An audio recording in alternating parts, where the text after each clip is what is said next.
바르셀로나가 좀 어려운 시간을 겪었습니다. 그 과정에서 뭐 메시도 좀 떠났고. 네. 하지만 뭐 지난 시즌 사비 감독이 와가지고 다시 네. 좀 투수려가지고 2위까지 좀 갔었는데 그래도 뭐 바르셀로나 좀 더 올라와야 되겠죠. 그러기 위해서 이제 선수단 정리가 좀 필요한데 뭐 좀 이렇게 자꾸 뭐 매듭이 잘 안 풀리면서 네. 혹은 정리가 좀 안 되는 게 있었는데 약간 좀 정리되는 느낌이 좀 있는 것 같아가지고 네. 오늘 현재 시점으로 바르셀로나 이번 여름 이적 시장 총정리 같은 느낌으로 한번 해주세요. 네. 자 먼저 하피냐 사실 네. 뭐 여기 가네 저기 가네 말이 많았는데 예. 사실상 메디컬만 남았다. 예. 네, 이런 얘기가 있어요. 이건 그가 뭐 오피셜로 발표를 했죠. 그 음. 바르셀로나가 하피냐 영입에 합의를 해봤다 리즈랑. 음. 예. 그리고 이거 보도상으로는 일시불 5,800만 유로에 그리고 옵션 900만 유로, 그건 약 6,700만 유로로 영입을 하게 된 거고요. 예, 계약 기간은 2027년까지 6년 계약을 했다라고 합니다. 작은 딜은 아니네. 네, 그래서 이제 메디컬 테스트 앞두고 있는 거고요. 그리고 라포르타 회장이 그러니까 그런 얘기를 했어요. 그 하피냐 영입도 거의 확정적이고 그 또 이제 우스망 덴벨레도 40% 연봉 삭감하기로 하는 걸로 이제 그 재계약 2024년까지 앞두고 있다. 덴벨레도 지금 정리되고 있다. 네. 아하, 원래 덴벨레도 어떻게 될지 모르는 그런 상황이라고 했는데. 약간 좀 근데 낙동강 오리알이 되어 가고 있다라고 얘기를 했는데 뭐 그러니까 덴벨레 측에서는 그렇게 얘기하더라고요. 그러니까 영입을 노렸던 팀이 없는 건 아니다. 거의 그 제안을 한 팀은 있긴 한데 그래서 바르셀로나를 선택을 했다 이렇게 얘기를 하는데 저는 그러니까 뭐 다들 그래도 고액 연봉은 주고 싶어 하진 않아야 했을 것 같고요. 근데 이제 덴벨레 입장에서는 저는 2년 재계약이 조금 의미가 있다라고 생각을 해요. 월드컵 있잖아요. 카타르 월드컵. 그러니까 카타르 월드컵까지. 그래서 자기가 바르셀로나에서 특히 사비 감독 부임하고 나서 좋은 모습 보여주면서 도움왕을 차지했잖아요. 그러니까 바르셀로나에서 조금 더 좋은 모습 보여주면서 카타르 월드컵 출전권도 그가 획득하고 그가 올라가고 싶어하고 명단에 들고 싶어하는 것도 있고 그리고 또 여기서 1년간 또 건강하게 보여주면은 그러면 이제 그때 이적을 추진할 수 있는 거니까. 이 덴벨레의 발목을 가장 잡았던 건 그런 거잖아요. 부상. 네, 부상도 있고 또 하나가 어쨌든 돈을 좀 많이 달라. 네. 그러니까 바르셀로나 입장에서는 야 네가 뛴 거보다 못 뛴 게 더 많은데 돈을 자꾸 그렇게 많이 달라면 어떻게 하냐. 이 애들은 어떻게 푼 거예요? 그러니까 뭐 그거는 그러니까. 저는 결국은 덴벨레도 그러니까 한 시즌에 좀 풀로 보여줘야 되는 게 있으니까 그러니까 바르셀로나에게 조금 연봉을 40% 삭감을 하더라도 자기가 좀 편한 데서 뛰면서 그러면서 연봉을 다시 끌어올리겠다는 거죠. 그래서 40% 삭감을 그냥 받아들이는 그 선에서 그렇게 한 거죠. 받아들일까 40%? 이미 받아들였대요. 그래요? 예, 그래서 이것도 이제 발표만 앞두고 있더라고요. 아하. 예, 그래서 오늘 아마 발표 날 가능성이 높습니다. 그러니까 좀 있으면 발표까지 나버릴 거다. 예. 40% 삭감. 덴벨레 문제 이거 좀 풀었어야지. 그렇죠?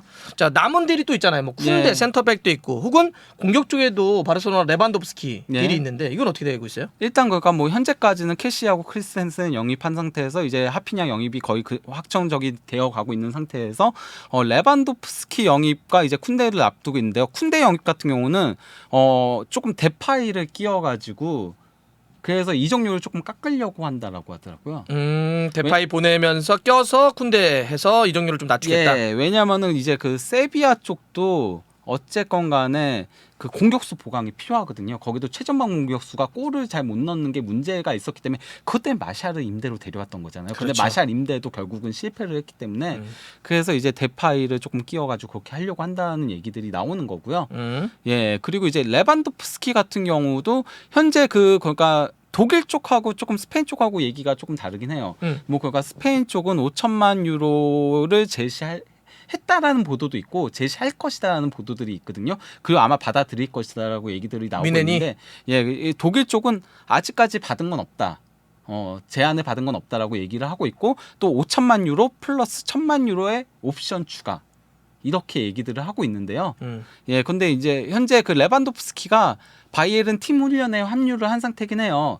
근데 이게 조금 말이 많았어요. 그러니까 합류를 하긴 했는데 일단 가장 늦게 조금 6분 정도 지각을 했다라고 하더라고요. 예. 원래 그런 친구 아닌데. 그렇죠. 되게 성실의 아이콘인데. 예, 근데 그 6분 정도 일단 지각을 했다라고 하고요. 그리고 또 이제 선수들하고도 대화를 그나마 고레츠카하고만 조금 대화를 나누고 다른 선수들하고는 거의 대화를 하지 않았다. 마음 떠난 건가? 예, 약간 좀 그리고 또 이제 미니 게임 할 때 그 바이에른 같은 경우는 미니 게임에서 진 팀이 푸시업을 벌칙으로 하는데 레반도프스키 팀이 졌대요. 근데 그것도 하지 않았다라고요. 예. 예, 그리고 이제 나겔스만하고도 전혀 대화를 하지 않고 나겔스만이 연설할 때도 딴청 피우고 약간 좀 그랬다라고. 약간 태업 같은 거네. 예. 보내줘라. 예, 오전 훈련에는 그랬다라고 하고 그나마 오후 훈련에는 그나마 그래도 성실하게 임하긴 했다라고 하는데 예, 좀 그 떠난 기미들을 보여줬다라고 하는 거죠. 나 마음 떠났어. 근데 저기 쉽지 않은데 저래도 만약에 진짜 죽어라 팀이 안 보내주면 또 이것도 풀기 쉽지 않아요. 그렇죠. 지금은 예. 서로 엄청난 밀당을 하고 있다 봐야 되겠네. 예, 그렇다고 봐야죠. 예, 근데 어쨌건 바이언 쪽에서 워낙 강경하게 나오니까 조금은 수그리고 들어갔는데 여전히 그래도 앙금은 있다. 아니 그러면 잘 봐요. 아까 하피냐는 뭐 사실상 메디컬, 덴벨레는 40% 삭감으로 받아들이고 예. 쿤데는 멤피스 데파이와 껴가지고 이 정도 낮춰서 하려고. 레반도프스키는 그러면 어떻게 될 것 같아요? 레반도프스키는 저는 그러니까 뭐 독일 쪽 보도들이 맞을 거라고 생각을 하거든요. 5천만 유로 플러스 1,000만 유로의 옵션으로 제안을 하면은 그건 바이언 쪽에서 이적을 시킬 수 있다. 그러면 가능성이 절반 이상 보는 것 같은데요. 그러면 얘기하시는 거? 뭐 한 50에서 60% 정도? 그러니까 절반 이상 정도는 예. 된다. 레반도프스키가 바이름이네. 근데 이게 그러니까 레반도프스키 이적이 조금 성사되려면은 그 다음 이제 그러니까 다음 주에 그 2차 중계권 판매가 아마 이루어질 거라고 보도들이 나오고 있거든요. 15% 판매. 그러니까 그 얘기는 뭐냐면 뭐 복창권 다 빼고 바르셀로나가 돈이 없어서 자기가 예. 갖고 있는 중계권을 미리 팔아서 땡겨서 돈을 쓰겠다는 거거든요. 예. 근데 이제 리즈 같은 경우는 뭐 그냥 금액적으로 일단 맞추고 나중에 돈을 보내겠다 이렇게 얘기가 됐을지 몰라도요. 바이언은 아마 돈을 보내야지만 보낼 거거든요. 현금 박치기. 예. 지금 왜냐면 바이언은 돈이 급한 구단이 아니니까요. 예, 그렇게 나올 거기 때문에 그래서 레반도프스키 이적은 다음 주에 이루어질 것이다라는 얘기들이 많아요. 바르셀로나의 포켓에 돈이 꽂히는. 예. 오케이. 좋습니다. 아니 맨유와 계속 연결되고 있었던 프랭키 데용은 어떻게 되고 있는 거예요? 예, 이제 뭐 대용 관련해서는 상당히 조금 시끄러운데요. 시끄럽다. 대용이 어쨌건 간에 그 연봉 문제가 있잖아요. 예, 그 얘기를 저번에 제가 간단하게 얘기 들었는데 예, 조금 더 자세하게 얘기를 드릴 건데요. 일단 그 파브리시오 로마노도 그렇고 많은 이제 현지 기자들이 프랭키 데용은 남을 것이다. 바르셀로나에. 예, 그리고 또 이제 라포르타 회장이 그 얘기를 했잖아요. 대용이 남으려면은 연봉을 삭감해야 된다. 맞아요. 근데 로마노라던가 이제 현지 기자들은 삭감도 안 할 것이다. 왜냐면 아니 대용이 연봉 삭감 안 하겠다라고 버티면은 그러면 뭐 삭감할 수 있는 그게 없잖아요. 없지. 예, 이미 계약서가 그렇게 되어 있는 거니까 대용이 남고 연봉 그대로 받겠다 하면은 그럼 그대로 지출을 해야 되는 거거든요. 그게 싫어서 이제 바르셀로나는 연봉 삭감 안 하면은 이적시키겠다라는 건데 본인이 이적 안 하겠다라고 하면은 그것도 어쩔 수 없는 거죠, 방법이. 우리 많이 봤잖아. 알렉스 산체스라든지. 예. 근데 이제 마르카에서 이걸 이제 정리를 한 적이 있었거든요. 대용의 이제 연봉이 어떻게 되는가에 대한 문제들을 설명한 게 있는데요. 일단 그 대용이 2019년에 바르셀로나랑 연봉 1,400만 유로로 2024년까지 5년 계약을 했어요. 그런 상태에서 이제 그 2019-20 시즌 데뷔 시즌에 그 코로나가 2월에 발생을 했잖아요. 그러면서 그때 그 팬데믹 문제 때문에 총 연봉을 1,232만 유로를 수령을 했대요. 그러니까 살짝 덜 받았네. 예, 그러니까 조금 덜 받았죠. 168만 유로를 덜 받았고요. 그러고 나서 이제 2020년 여름에 대용하고 이제 바르셀로나하고 2년을 더 연장 계약을 했어요. 더 늘렸다. 예, 그러면서 계약 내용을 조금 수정을 했는데요. 지금 코로나로 힘드니까 2020-21 시즌엔 300만 유로만 받아달라. 그리고 또 이제 2021-22 시즌에는 900만 유로만 받아달라. 그래서 이제 총 여기서 이제 1,600만 유로를 삭감을 한 상태인 거예요. 그걸 이제 2022-23 시즌부터 2024-25 시즌까지 3시즌 동안 1,800만 유로를 수령을 해달라. 연간. 거기까지 얘기하는 게 좋을 것 같아요. 무슨 얘기인지 알 것 같아요. 이거 다 숫자 얘기하면 힘들 것 같은데 이런 거죠. 그러니까 자 계약을 연장을 했어. 예. 근데 지금 당장 우리가 코로나 때문에 돈이 없어. 예. 그러니 우리가 만약 100억을 주기로 했는데 지금 50억만 줄게. 예. 예? 오케이 이해하지? 뭐 이러면서 예. 선수한테 야 100억 주기로 했는데 지금 50억 주고 대신에 코로나 풀리면 150억 줄게. 그러면 예.